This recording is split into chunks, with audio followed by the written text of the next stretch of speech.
产业有那很大的影响力。我记得有机会让这个语言大家也接受，那更重要的是我们的年轻人也会喜欢。因为我看到我们部落的国中生啊、高中生一天到晚都在听韩文的歌，听不懂，他们也在跳街舞，也都在放那边这样。所以我就做这样的歌，一方面他们也很喜欢，然后喜欢了就会来学。有时候文化，我觉得都是一种喜欢当做一个开始这样。你不是日本人，可是你喜欢吃日本拉面，然后就开始吃日本拉面、日本的料理。接下来开始看日本的偶像剧，跑去日本玩耍，一样道理。你不是法国人，可是你喜欢吃法国面包，你就对法国这件事情充满了憧憬。我想要去法国左岸那边去旅行啊之类的，对吗？我觉得是从一个喜欢才开始。如果我们部落年轻人喜欢这样的语言，那他就自然而然也会把这个语言当做他一种学习的，他就会去向往这件事情。我想象的很好，这样子，有很想要做这件事情的。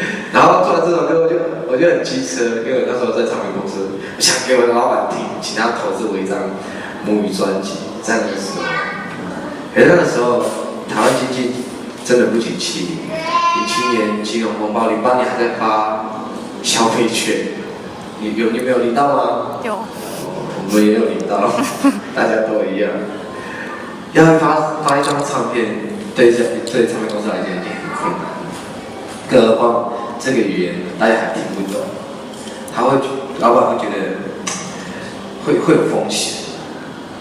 还有给我一个很好的建议，就说你歌很好听，但是你要不要写成中文的，卖给其他歌手都赚钱？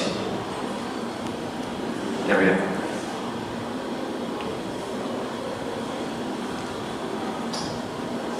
我那时候我不想，因为我真的想要做得很清楚，我就是那个语言，我只想要做的那个阿美族语。可是现在要我换掉的是我最想做的那件事情。我不知道啊，可是那时候我没有办法跟我的老板辩驳什么事，没办法，因为真的景气也不好，所以我自己就也没有放弃，也很不想放弃，我就去回我自己的家，然后在家里看到那些国高中生拿着这首歌在跳街舞，其实这个画面很有趣，就很想要做些什么。我就想到说，我还有一些朋友愿意帮我，那我们来拍一个 MV 试试看。然后小朋友听得很开心，那些国高中生，好，哥哥要拍 MV， 然后大家就开始集结，再开始编舞。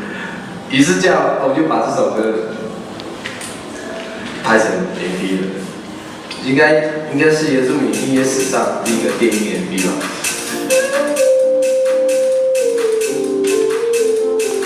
这都在我部落里面拍的。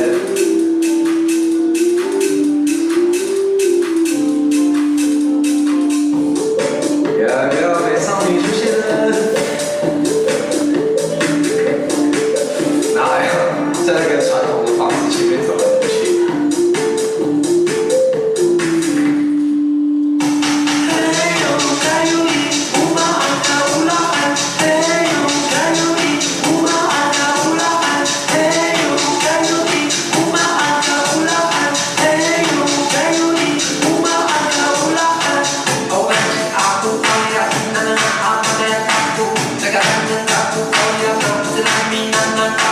Sa